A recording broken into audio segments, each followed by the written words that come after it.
Welcome back to another e-tutorial video from Institute for English Language Education. I am Ajahn Paitun Suchanpan. Today, I have a very interesting topic to talk about. That is how to pronounce ed ending sounds correctly. Now, you may have a question. Why do you have to study this? It's pretty easy for me. I totally understand how you feel. But let me tell you this. What makes ed ending sounds so difficult for English language learners is that those sounds are not reflected in written English. That's why I'm here today, to explain the concepts of how to pronounce ed ending sounds to you. First of all, you need to know when you have to use ed forms. Well, you can use ed forms to talk about something that happened in the past, and in this video, I'm going to only focus on regular past forms. In other words, verbs that end with ed. You can also use ed forms as past participle. For example, the children were punished by their teacher.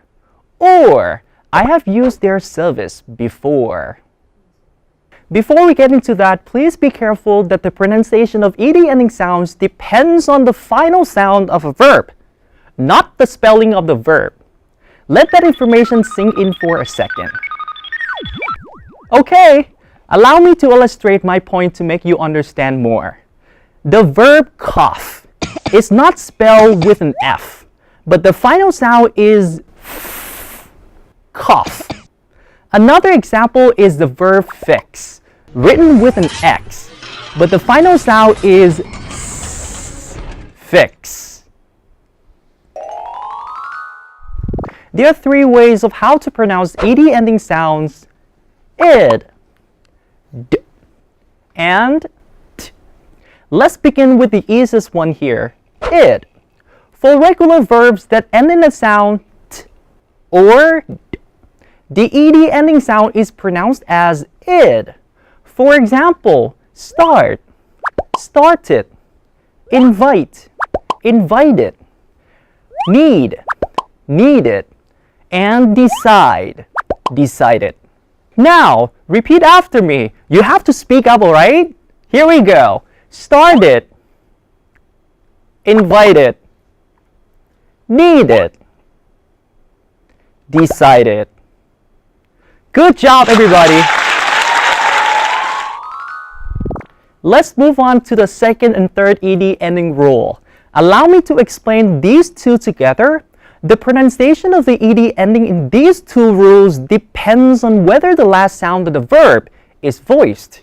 If regular verbs end in voiced sounds, when you put ed at the back, it will be pronounced as d. However, regular verbs that end in unvoiced sounds will have t at the back. Now, you may have a question. How do I know which sounds are voiced or unvoiced? Okay, listen. These are the examples of voiced sounds and all vowel sounds. So when words end in those sounds, you have to pronounce ed as d. For example, smell, smelled, save, saved, clean, cleaned, and rob, robbed. Now is your turn. Repeat after me, everybody. Smelled, saved, cleaned, and robbed. Good job, everybody. 2 down, 1 left. The last final ed ending sound is pronounced as t. Here are the examples of unvoiced or voiceless sounds. Again, when verbs that end in those sounds, t is pronounced. Let's look at the examples of the words together. Look, looked, clap, clapped, miss, missed, and watch, watched. Now, say it together, everybody. Looked, clapped, missed, and watched. Great job!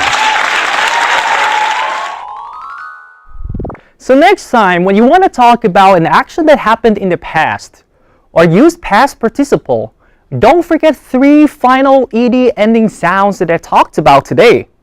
First, use id after verbs that end in t or t.